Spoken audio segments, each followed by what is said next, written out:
Quelle ville accueillera la cité de la gastronomie? Dans le rapport présenté ce matin au gouvernement, Lyon est désormais loin d'être favorite. Pire, elle ne fait pas partie des 3 villes qui pourraient constituer la base d'un réseau de cités de la gastronomie au pluriel, à savoir Tours, Paris, Rungis et Dijon. Lyon ne serait pas exclu mais n'arriverait qu'en 4e position.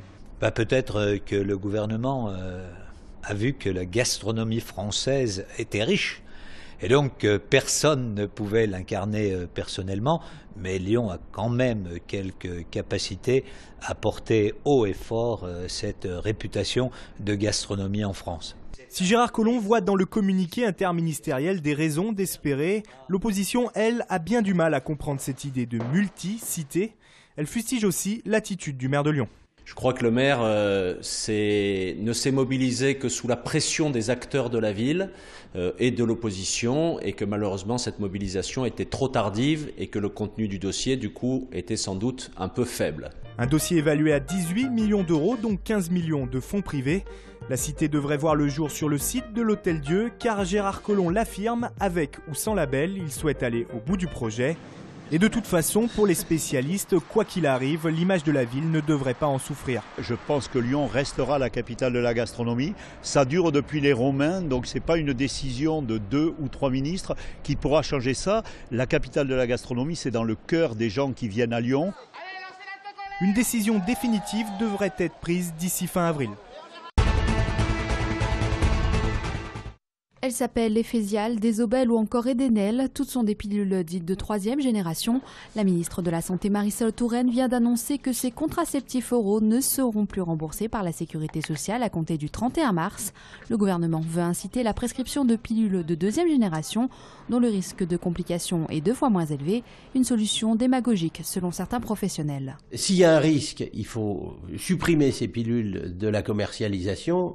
Et s'il n'y a pas de risque, je ne vois pas pourquoi on interdirait le remboursement de ces pilules. En France, 2,5 millions de femmes ont recours à des pilules de 3e génération et ce n'est pas souvent facile de s'y retrouver. On ne sait pas trop quelle pilule il faut prendre. Après, savoir si elle va nous convenir ou pas, s'il va y avoir des soucis. La différence se trouve en fait dans le dosage des hormones, mais selon ce médecin, pas de quoi s'alarmer. Je crois que c'est au coup par coup. Une personne qui supporte parfaitement bien sa pilule, qui la prend depuis 5 ou 6 ans et qui n'a aucun effet secondaire, je crois très franchement que c'est déraisonnable de vouloir à tout prix l'obliger à changer. En effet, les médecins rappellent que les plus grands facteurs de risque liés à la prise de contraceptifs oraux restent l'association avec le tabac et l'obésité.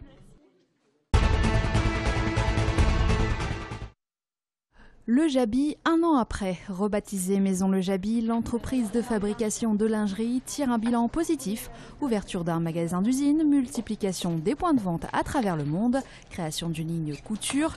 Et cerise sur ce gâteau d'anniversaire, le chiffre d'affaires est aussi au rendez-vous. Nous avions dit au tribunal que nous réaliserions 24 millions et nous avons réalisé 24 millions cette première année.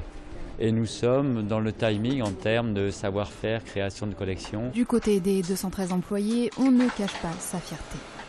Il y a 1 an, jamais j'aurais cru que cette entreprise-là puisse se relever la tête aussi rapidement, je dirais. Parce que beaucoup de travail ont été faits en interne. Depuis la reprise par Alain Prost, beaucoup de travail a été fait en interne, notamment la mise en place d'une collection couture. Une collection couture qui se prépare activement à l'atelier. Le 2e défilé intitulé « Et ce n'est pas un hasard, Renaissance » a lieu dans quelques jours. On va regarder pour placer le ruban. Attends.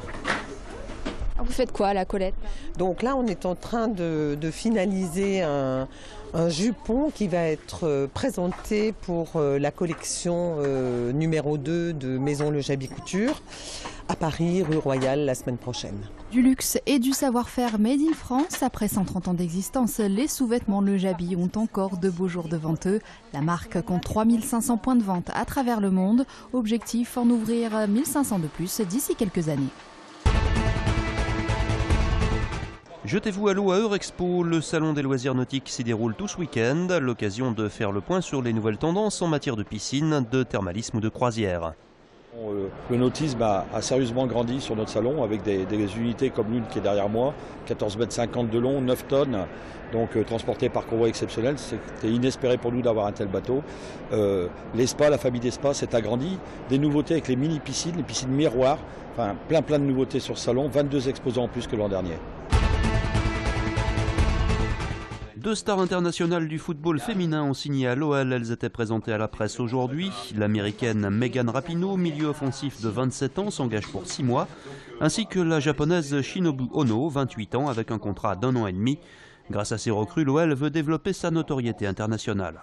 Nous sommes en Europe extrêmement connus, extrêmement identifiés, de s'ouvrir sur le Japon avec Shino, et puis évidemment aussi avec Megan, s'ouvrir sur tout le continent américain. De la notoriété sans se ruiner, chez les filles les transferts sont gratuits et les salaires ne dépassent pas 4 000 € mensuels.